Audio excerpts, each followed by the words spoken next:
Nunca desista de seus sonhos. Autor Augusto Cury. Capítulo 2. Um sonhador que colecionava derrotas. Prepare-se para conhecer a trajetória fantástica de um sonhador que extraiu coragem dos seus fracassos, sabedoria das suas frustrações e sensibilidade das suas perdas. No final, ao saber o nome do personagem, você vai ficar absolutamente surpreso. A.L. era um jovem simples, filho de lavradores.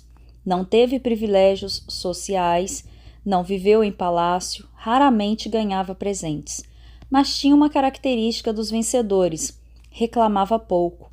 Nada melhor para fracassar na vida do que reclamar muito. Não sobra energia para criar oportunidades. Desde a juventude, A.L.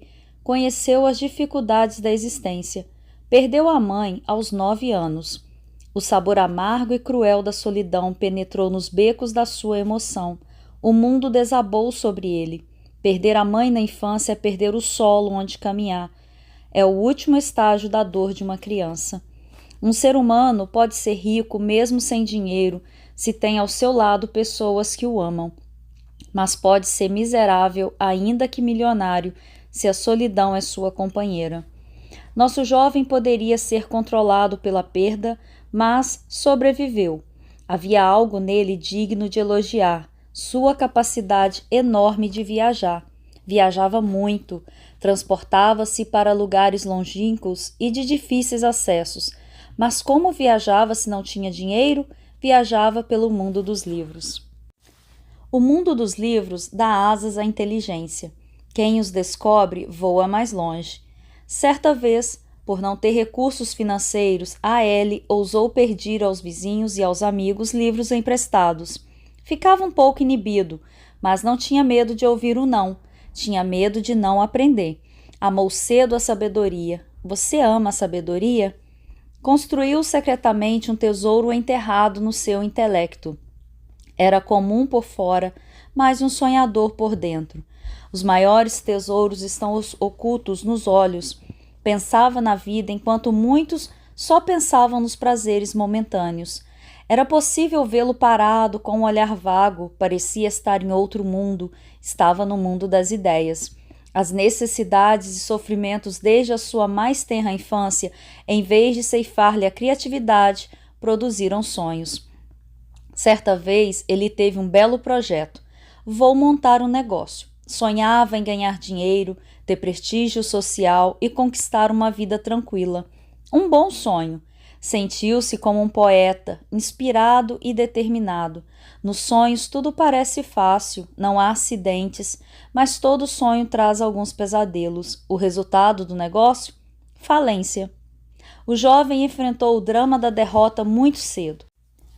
Alguns, ante um fracasso, bloqueiam a inteligência. Eles registram o fracasso intensamente nos solos do inconsciente, através do fenômeno chamado RAM, registro automático da memória.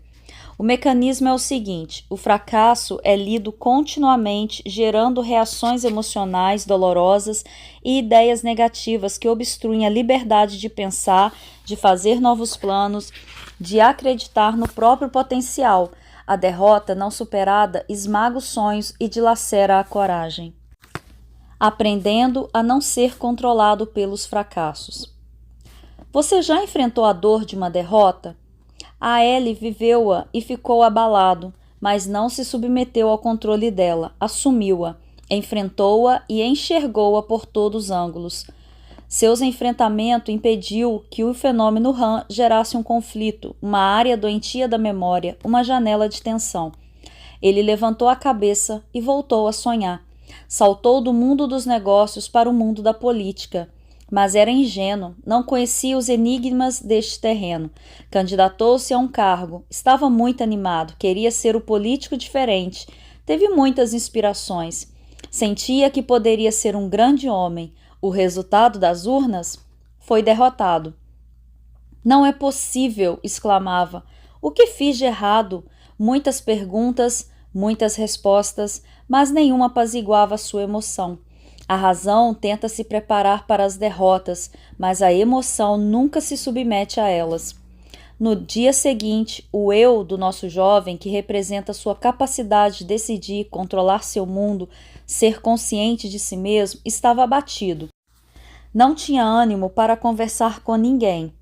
Olhar os vencedores desse pleito detonava um fenômeno inconsciente que atua em milésimos de segundo, chamado gatilho da memória ou fenômeno da autochecagem. Esse gatilho abriu uma janela da memória que continha a experiência do fracasso nas urnas e, desse modo, checava sua condição de derrotado. A consequência, um mecanismo súbito de ansiedade desenhava-se no cerne da sua mente. Pensamentos e emoções angustiantes evolumavam-se, gerando nó na garganta, boca seca, taquicardia. Parecia que seu cérebro o estava avisando de que ele corria perigo e precisava fugir. Fugir do quê? Do vexame da vergonha social, enfim, dos traumas construídos nos bastidores da sua mente. Quantas vezes os estímulos externos detonam o gatilho da memória que libera nossos monstros? Há pessoas que não suportam uma crítica e ficam dominadas pela raiva. Apesar de desanimado, a Ellie não se deixou vencer. Todos os sonhadores são inimigos da rotina. Quando eles pensam em desistir de tudo, os sonhos surgem no teatro da mente e começam novamente a instigá-los. Assim ocorreu com o nosso jovem. Ele voltou-se novamente para o mundo dos negócios. Desta vez, apostou que ia dar certo. Tomou certas precauções, estava mais aberto às experiências dos outros, conversou mais, refletiu mais, fez uma pequena análise dos erros que deveria evitar e de quanto ganharia. Foi tomado por intensa euforia. A emoção é bela e crédula, bastam alguns respingos de esperança para que o humor se restabeleça e a garra retorne. Nunca devemos retirar a esperança de um ser humano, mesmo de um paciente portador de câncer em fase terminal ou de um paciente dependente químico por décadas. A esperança é o fôlego da vida, o nutriente essencial da emoção. Como você alimenta a esperança? A Ellie andava sorrindo, acreditava na vida. Então, depois de despender energia para organizar sua pequena empresa e trabalhar muito, veio o resultado. Faliu novamente. Ele ficou profundamente abatido. Seu eu não governava seus pensamentos, pensava muito e sem qualidade. Este é um grande problema. O excesso de pensamentos é o grande carrasco da qualidade de vida do ser humano. Ele conspira contra a tranquilidade, rouba energia do córtex cerebral, gera uma fadiga descomunal, como se estivéssemos saído de uma guerra. Cuidado! Quem pensa muito se atormenta demais. Os pensamentos derrotistas de Aélie não apenas alimentavam sua insegurança, seu sentimento de incapacidade e ansiedade, como ainda pior, eram acumulados como entulhos no delicado solo de sua memória. Os que não sabem cuidar desse solo não veem dias felizes. Muitos detestam o lixo do escritório, mas não se importam com o lixo acumulado no território da sua emoção. O fenômeno RAM registrou sua falência de maneira privilegiada. Por isso, a Ellie não gostava de tocar no assunto, pois quando tocava, o gatilho da memória abria imediatamente as janelas que financiavam o humor triste. Muitas vezes não gostamos de tocar em nossas feridas. Elas não são sanadas, apenas escondidas. Mas a Ellie não as escondeu, procurou superá-las resgatando sua vocação política. Candidatou-se novamente. Depois de muita labuta, veio enfim a bonança. Conseguiu ser eleito deputado. Parecia que os ventos mudavam. Sua emoção encontrou a primavera. Golpes inevitáveis. Mas a alegria de Aélie logo se dissipou no calor das suas perdas. No ano seguinte, sofreu uma perda irreparável. Sua noiva morreu. Sua mãe havia morrido cedo e agora nunca mais veria o rosto da mulher que amava. A perda roubou-lhe não apenas a alegria, mas produziu algumas janelas killers na sua memória. Killer quer dizer assassino. Janelas killers são zonas de conflitos intensos cravadas no inconsciente que bloqueiam prazer e a inteligência.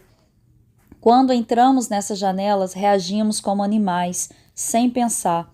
Elas são construídas através de perdas dramáticas, frustrações intensas, angústias indecifráveis que não são superadas. Quando uma pessoa possui síndrome do pânico, ao entrar em sua janela killer, ela tem a sensação súbita de que vai morrer ou desmaiar, mesmo estando na plenitude da saúde.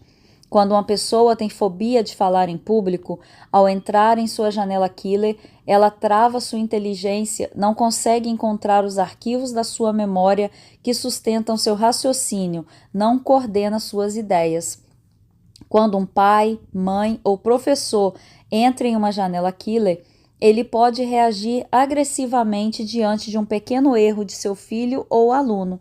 Sua reação é desproporcional ao estímulo externo, causando sérias consequências para sua personalidade. Uma ofensa pode marcar uma vida. Quando crianças fazem birra e adolescentes entram em crise diante de um não, estão sob o controle dessas janelas. Na minha opinião, como psiquiatra ou como pesquisador científico, creio que todo ser humano desenvolve janelas que obstruem nossa lucidez nos focos de tensão.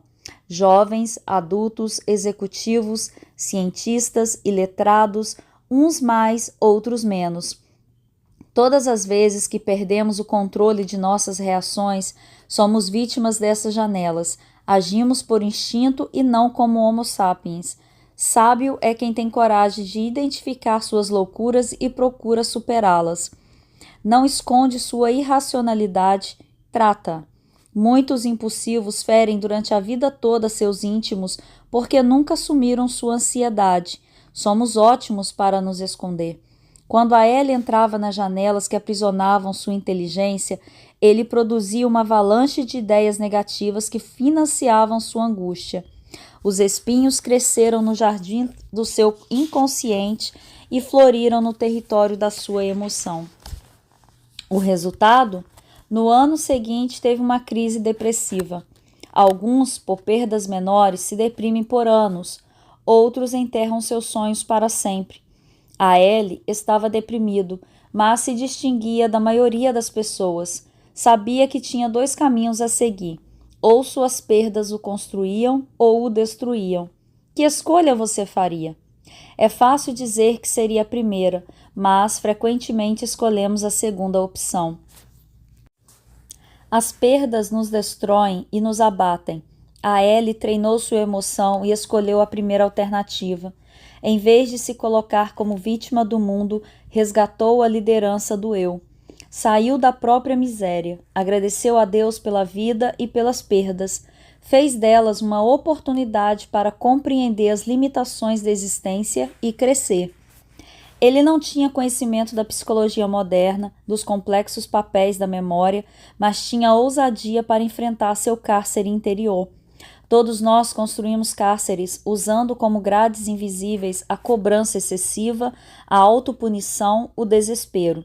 Muitos pensam que seu cárcere é um chefe insensato, um concurso competitivo, as doenças físicas, as crises financeiras, mas nossos cárceres reais estão alojados na psique. Se formos livres por dentro, nada nos aprisionará por fora.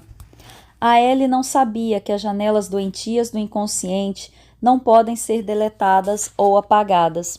Não tinha consciência de que elas só podem ser reeditadas através de novas experiências registradas no mesmo locus onde se encontram.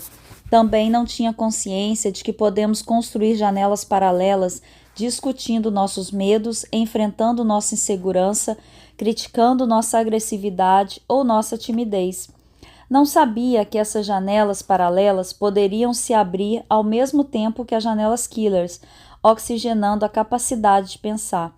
Embora não tivesse conhecimento científico do funcionamento da mente, ele atuou intuitivamente dentro de si como se soubesse.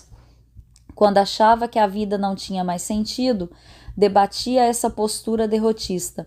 Quando tinha um pensamento negativo, não se submetia a ele, não como a maioria das pessoas. Criticava-o seriamente. Não era escravo dos pensamentos perturbadores. Você é escravo desses pensamentos?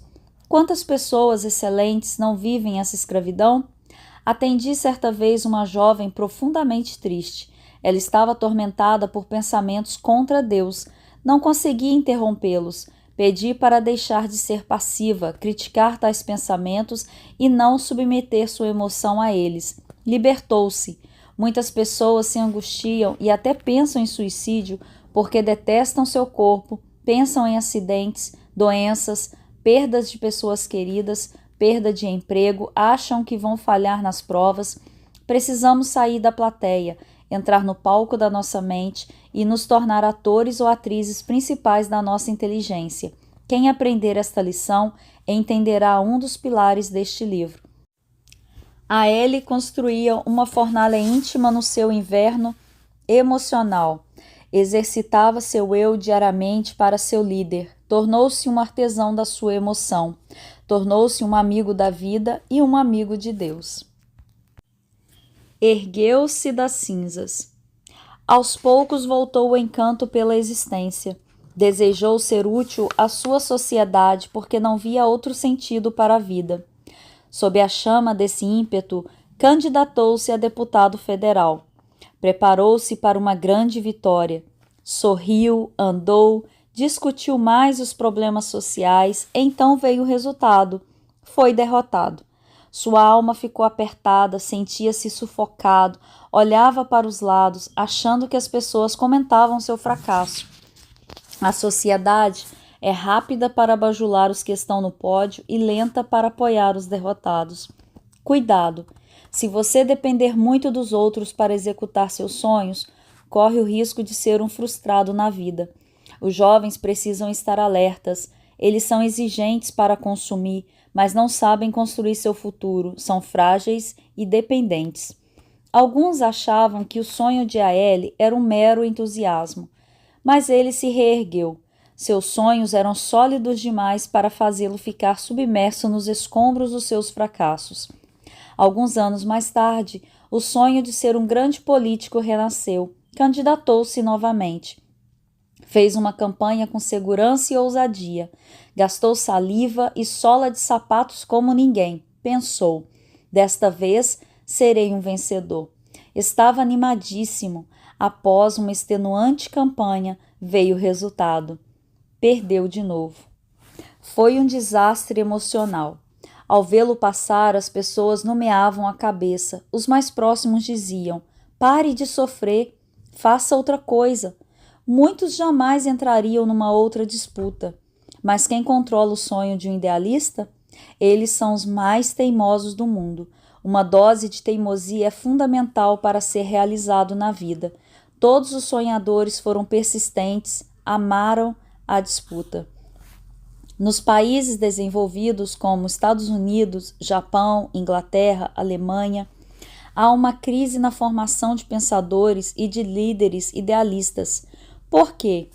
Porque os jovens não têm grandes desafios para enfrentar, não têm obstáculos para superar, crises para vencer. Por terem poucos desafios, sonham menos e têm menos compromisso social. Se eliminarmos o contato de uma pessoa com todos os tipos de vírus, um dia, quando ela se expuser ao mais banal deles, poderá não sobreviver. Não é isso que temos feito com nossos jovens? A Ellie teve de enfrentar a humilhação das derrotas, os deboches dos amigos, o sentimento de incapacidade.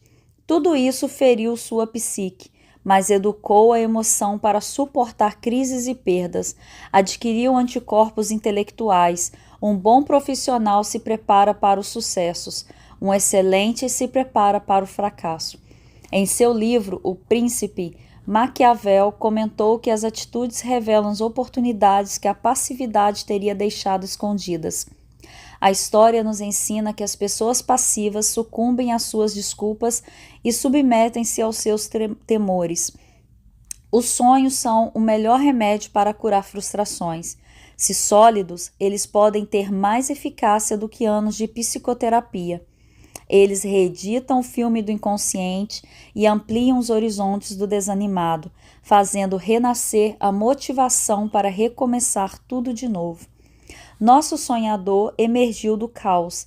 Ninguém acreditava. mas a Ellie decidiu enfrentar mais uma campanha para o Congresso. Nunca se viu tanta garra. As injustiças sociais e a discordância das desigualdades humanas geravam nele uma fonte inexplicável de energia para correr riscos. Agora havia mais fé e mais experiência.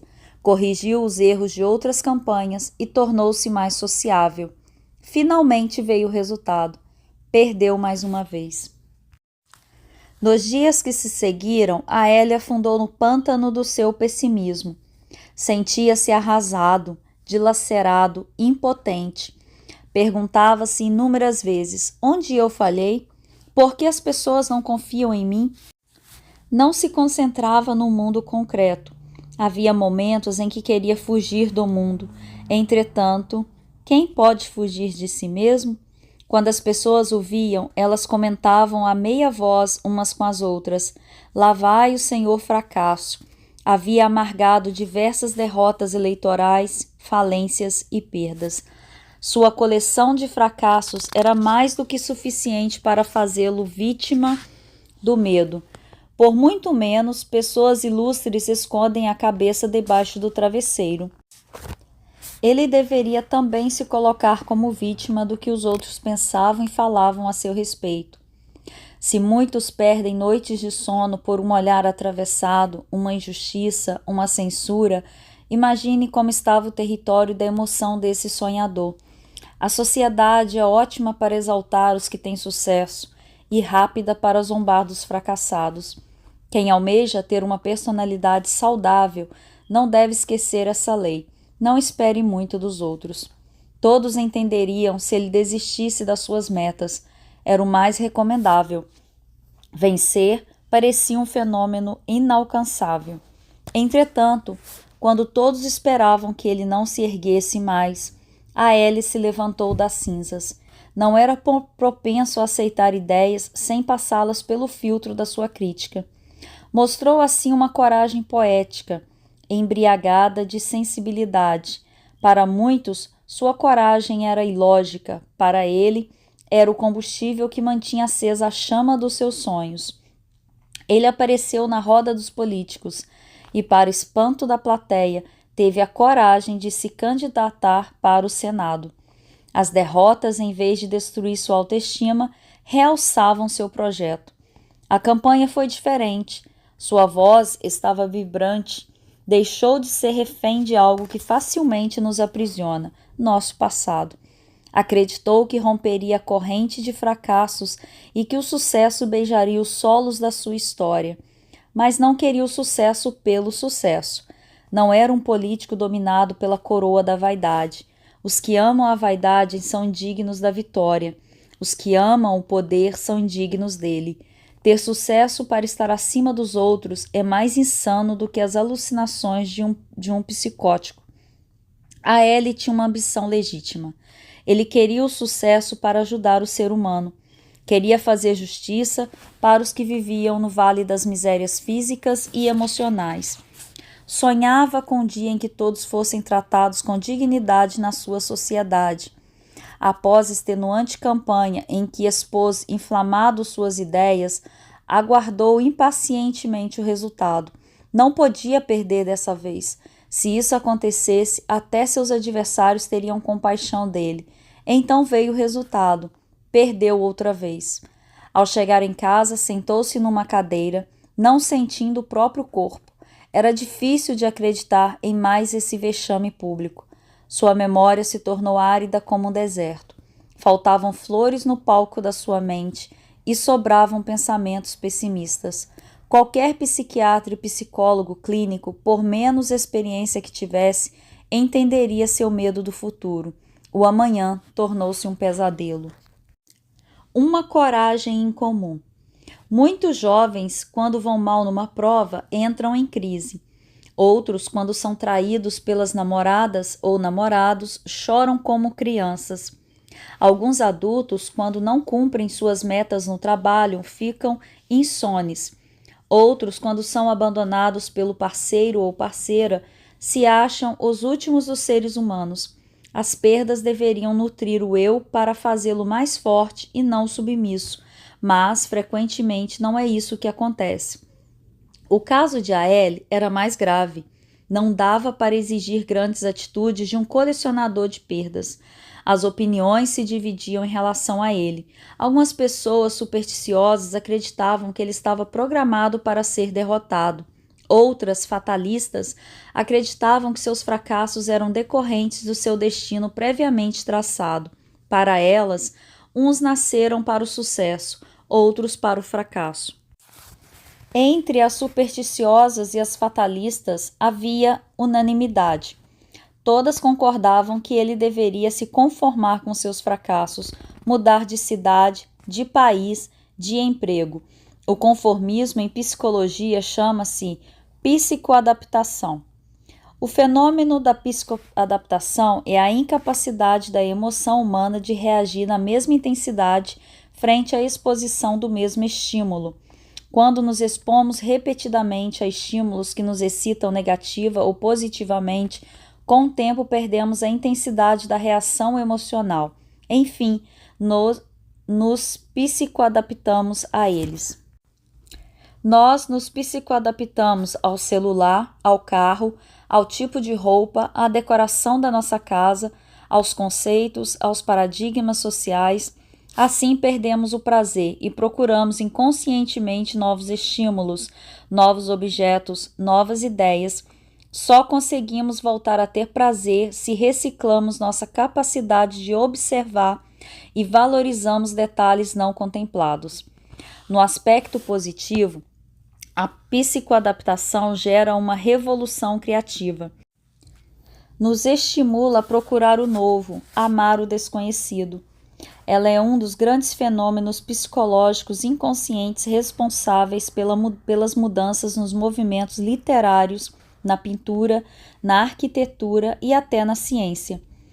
Todavia, quando a psicoadaptação é exagerada, ela gera insatisfação crônica e consumismo. Nada agrada prolongadamente. As conquistas geram um prazer rápido e fugaz.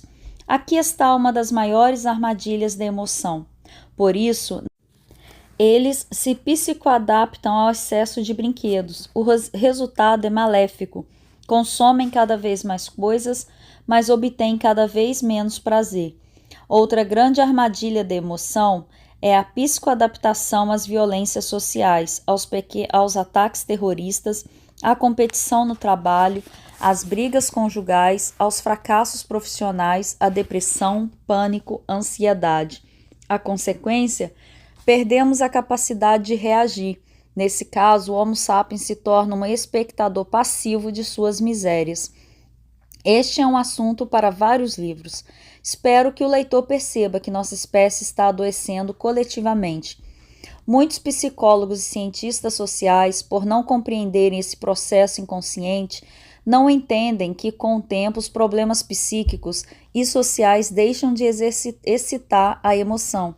Esse processo nos algema, destrói a capacidade de lutar pelo que amamos. Há pessoas que arrastam sua depressão, timidez e insegurança a vida toda por causa disso. Será que você não está se psicoadaptando à falta de diálogo na família, à dificuldade de conquistar um aluno difícil ou um colega de trabalho complicado? Muitos soldados alemães perderam a sensibilidade à medida que se submetiam à propaganda nazista e observavam passivamente os judeus morrendo nos campos de concentração. As consequências da psicoadaptação são inúmeras e extremamente complexas. A.L. tinha tudo para se psicoadaptar aos seus fracassos. Poderia se colocar como um supersticioso, achar que era um desafortunado, sem sorte. Mas ele considerava que a verdadeira sorte não é gratuita, mas a que se constrói com labuta. Poderia ainda se posicionar como um fatalista, culpar o destino e achar que estava programado para ser infeliz. Nesse caso, não teria forças para sair do seu caos. Mas não se psicoadaptou, não abdicou do seu direito de decidir seu destino, de fazer escolhas. Você tem tomado as decisões que julga necessárias? Ele vivia o conteúdo de uma frase que todos os grandes pensadores vivenciaram. Os perdedores veem a tempestade, os vencedores veem por trás das densas nuvens os raios de sol. Ele estava ferido, mas não vencido.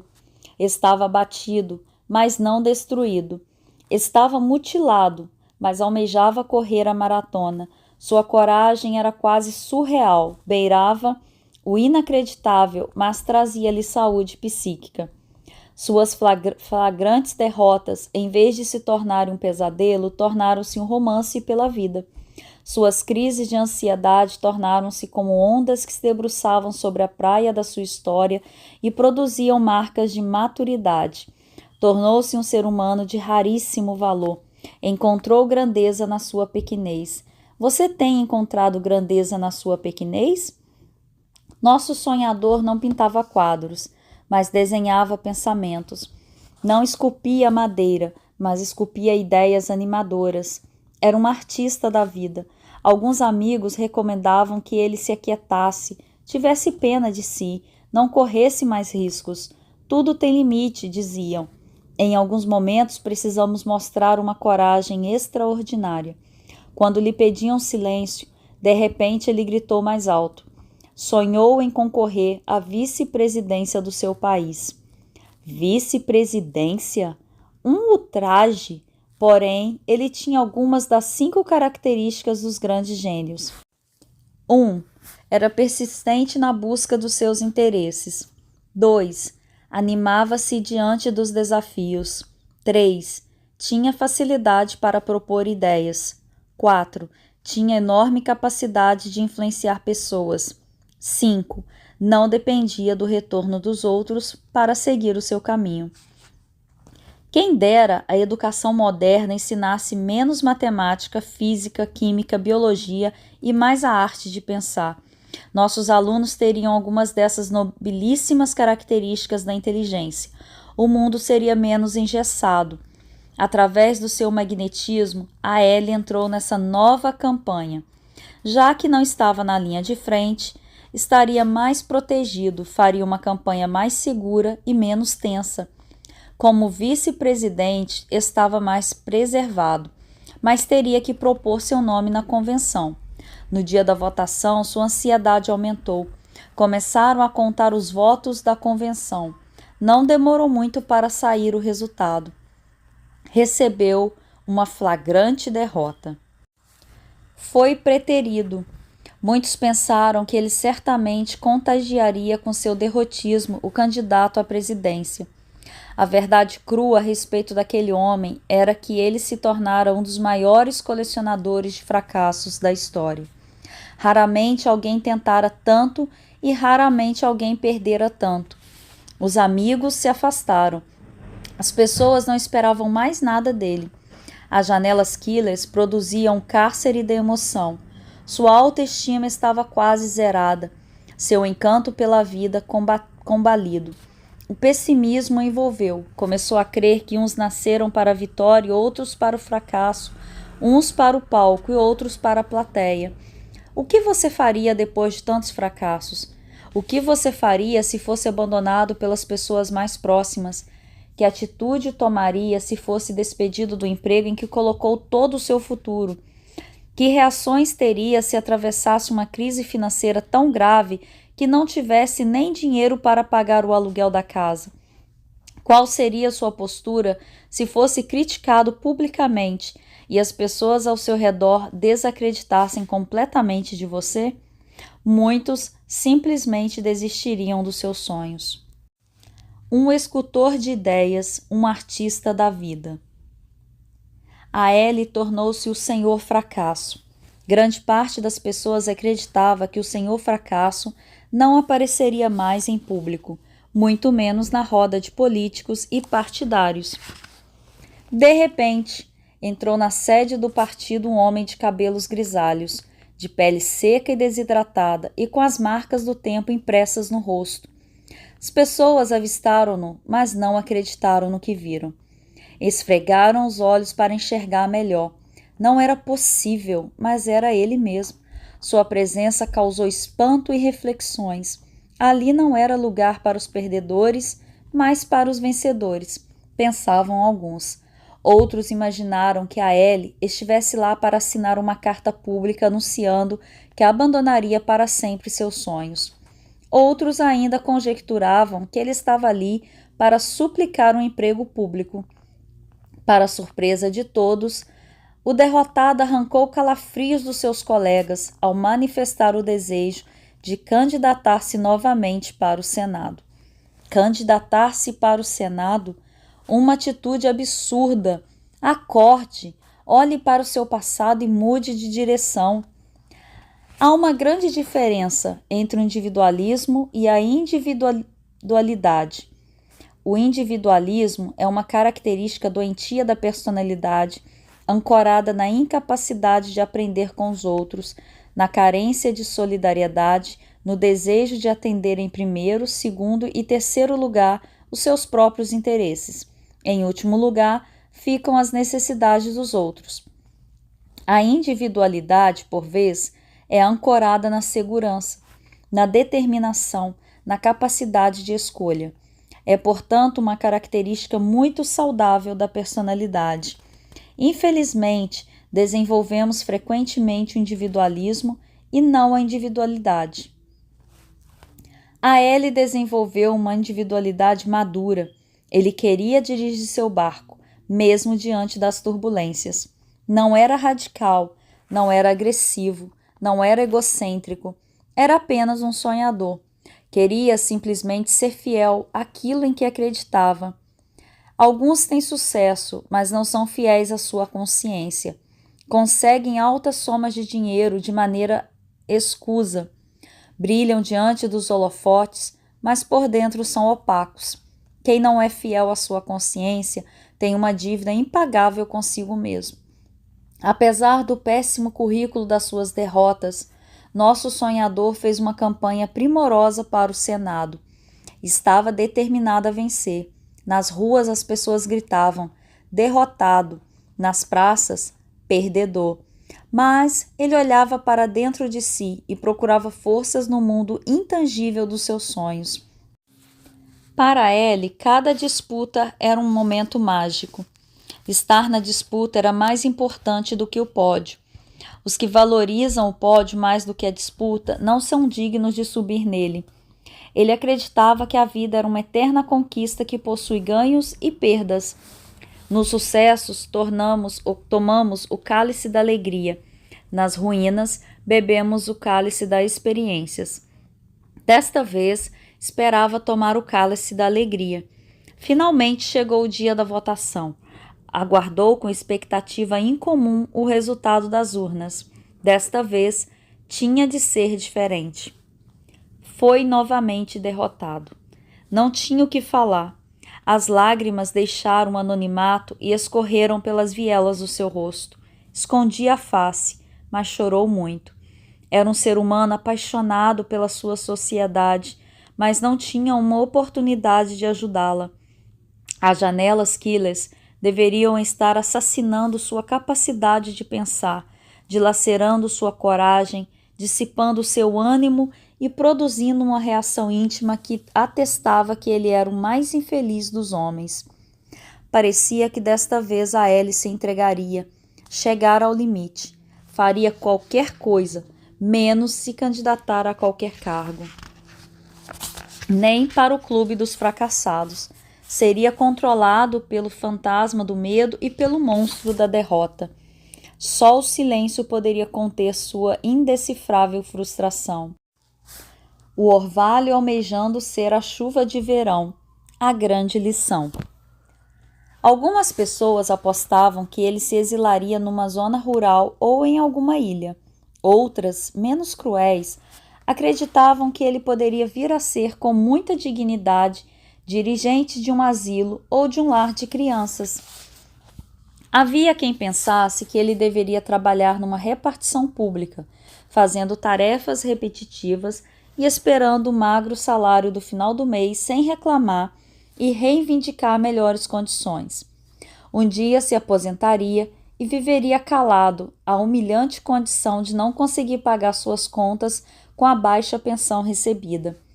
Embora a sociedade considerasse um representante típico da espécie dos fracassados, Do ponto de vista psicológico, nosso sonhador foi um grande vencedor, ainda que não tivesse vencido nenhum pleito eleitoral.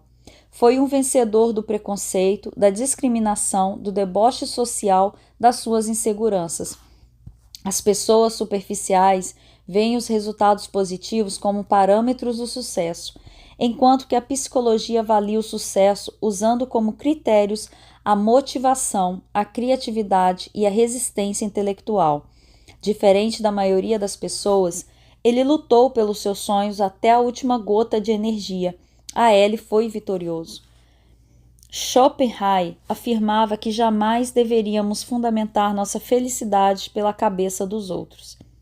A ele seguiu esse princípio, pois se gravitasse em torno da opinião dos que o cercavam, estariam condenados ao ostracismo, ao completo isolamento social. Os piadistas o usavam como personagem principal das suas ironias. Diante do tumulto social, ele entrou no único lugar protegido do mundo, dentro do seu próprio ser. Lá ele se calou e fez a oração dos sábios, o silêncio. Você conhece a força desta oração? Nos momentos mais tensos da vida, em vez de reagir, procure a voz do silêncio. Psiquiatras, psicólogos, intelectuais, generais, enfim, qualquer ser humano que não ouve essa voz obstrui sua inteligência, tem atitudes absurdas, fere quem mais merece seu carinho. Devemos gravar isso. Nos primeiros 30 segundos de tensão, cometemos os maiores erros de nossas vidas. Nos focos de tensão, bloqueamos a memória e reagimos sem pensar. Por instinto, neste caso, o Homo bios prevalece sobre o Homo sapiens. Ninguém imaginava que a Ellie novamente apareceria em cena. A última derrota parecia ter sepultado seus sonhos.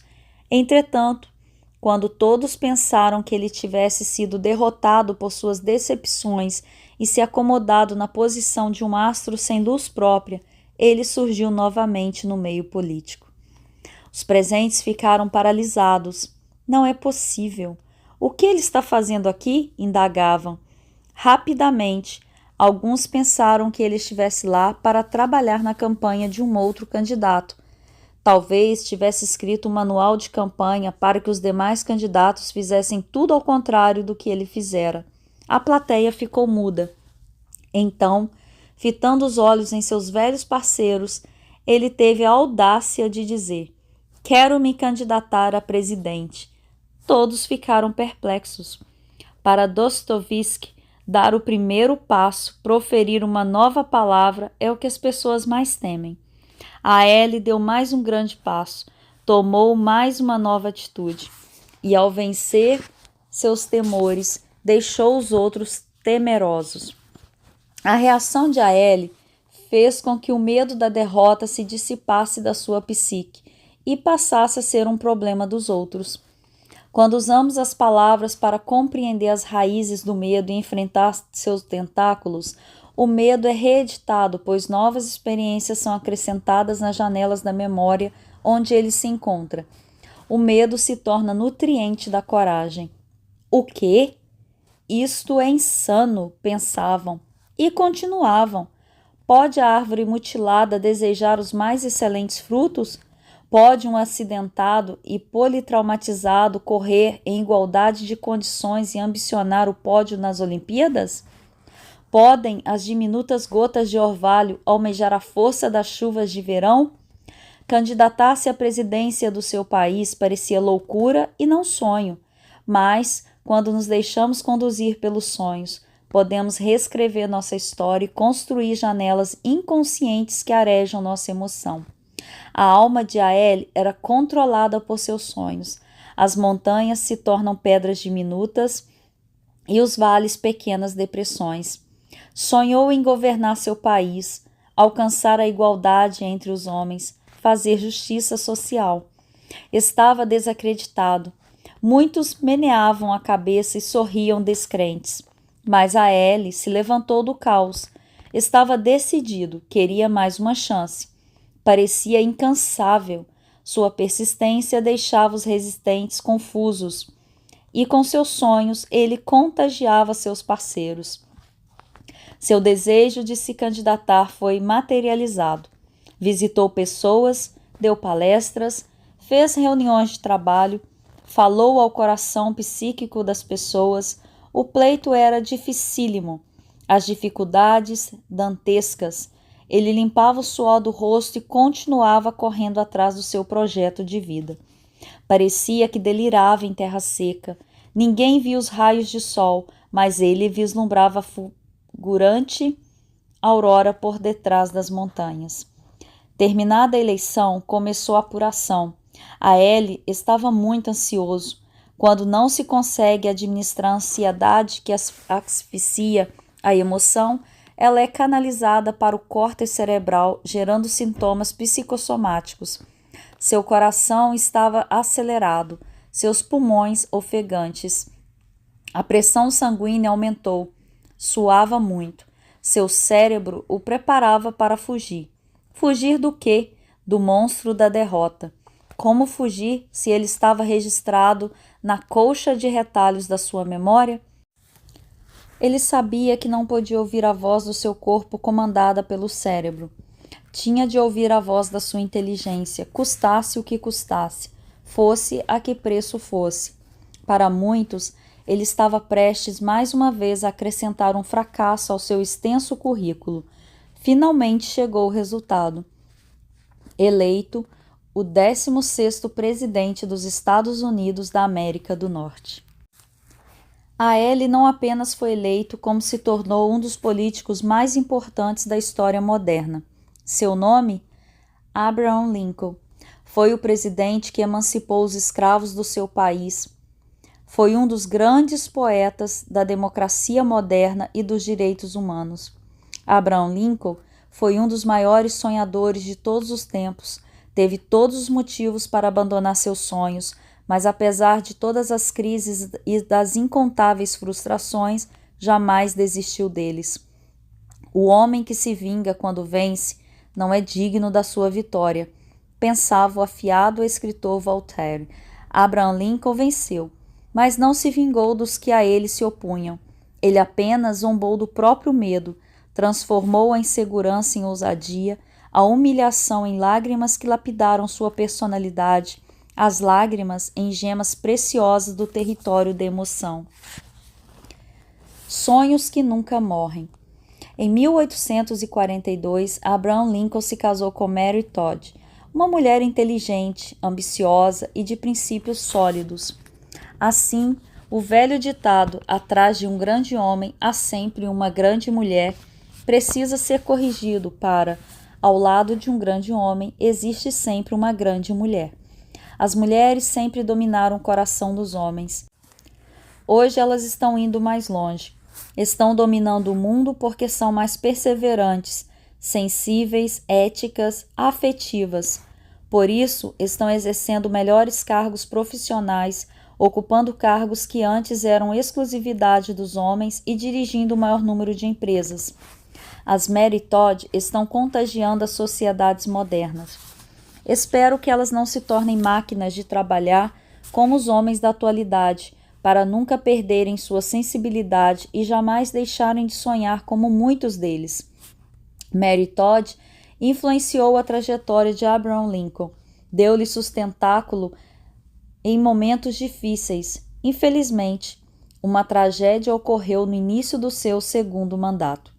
Em 14 de abril de 1865, Lincoln estava no Teatro Ford, em Washington, tranquilo, velejava pelas águas da emoção enquanto assistia ao espetáculo. Não imaginava que nunca mais veria as cortinas de um teatro se abrirem, pois fecharia os olhos para o espetáculo da vida. Um ex-ator, que era um escravista radical, caminhou sutilmente até onde estava o presidente e o atingiu com um tiro de pistola na nuca. Uma bala penetrou-lhe o corpo, destruiu-lhe a medula, rompeu suas artérias.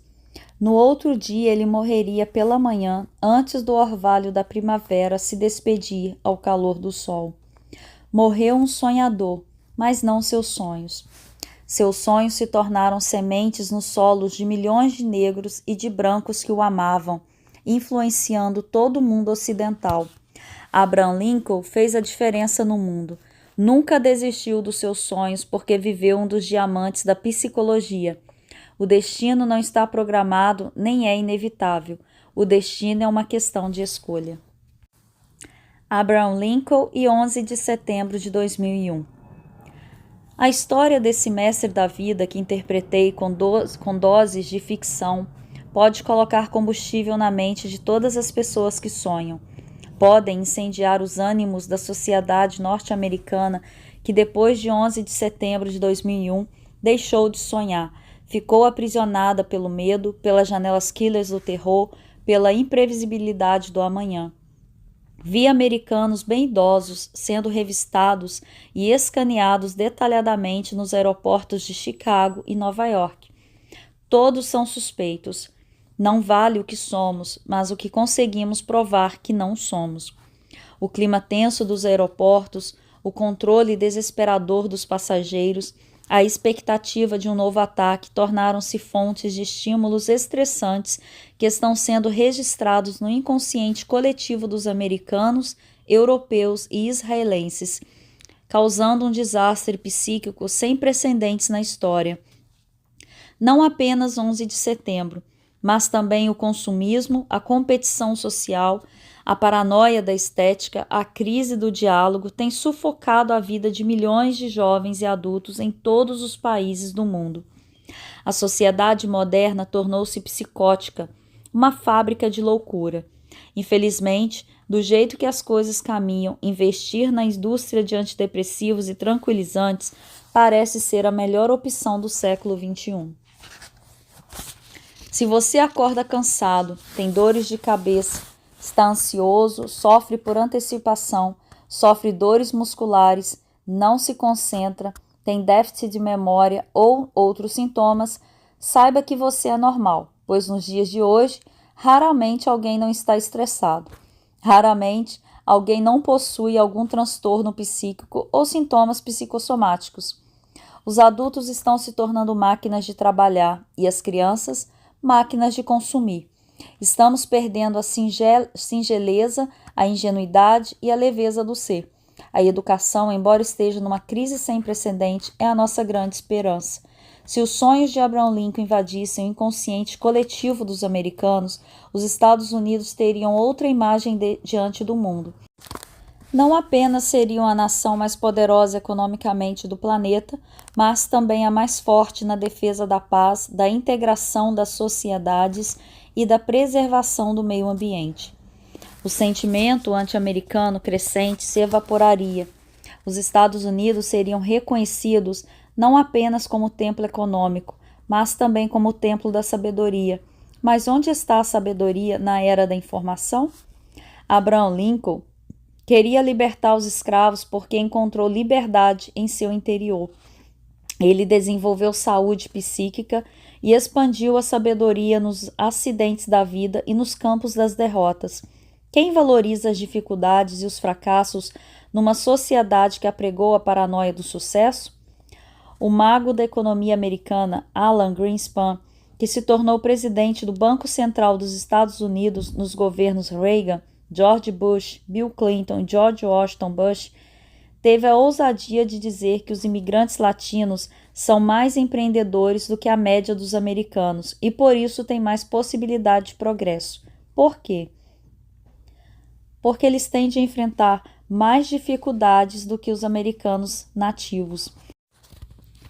A observação de Greenspan tem respaldo na teoria psicológica. Os baixos salários, as pressões sociais e o excesso de carga de trabalho geram um volume de desafios que recicla o fenômeno da psicoadaptação, gerando uma revolução criativa que produz sonhos de superação, que estimula o resgate da liderança do eu, que alavanca a construção consciente e inconsciente da audácia, da determinação e da perspicácia. Em 30 ou 40 anos, grande parte da economia dos Estados Unidos provavelmente estará nas mãos dos descendentes dos latinos e dos demais imigrantes que lutam arduamente para sobreviver na América. Precisamos sonhar o sonho de liberdade de Abraham Lincoln. Ele enfrentou o mundo por causa dos seus sonhos, desenvolveu amplas áreas de inteligência multifocal. Pensar antes de reagir, expor e não impor suas ideias, colocar-se no lugar dos outros, ter espírito empreendedor, ser um construtor de oportunidades, ter ousadia para reeditar seus conflitos. Por tudo isso, ele se tornou autor da sua própria história.